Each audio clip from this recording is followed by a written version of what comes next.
You're watching how Leap lets use call screening on iOS 26. First, ensure silence unknown callers is off. Go to Settings, tap Phone, then Silence unknown callers and toggle it off. Now, when you get a call from an unknown number, you will see options to accept or decline. To screen the call, tap Decline. You can then send a preset text like "I'll call you later" or "Who's calling?"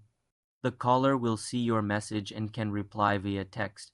You're watching how Leap lets use call screening on iOS 26. First, ensure silence unknown callers is off. Go to Settings, tap Phone, then Silence unknown callers and toggle it off. Now, when you get a call from an unknown number, you will see options to accept or decline. To screen the call, tap Decline.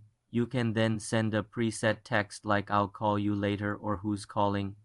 The caller will see your message and can reply via text. This feature uses standard decline options and doesn't transcribe the call live like some Android phones.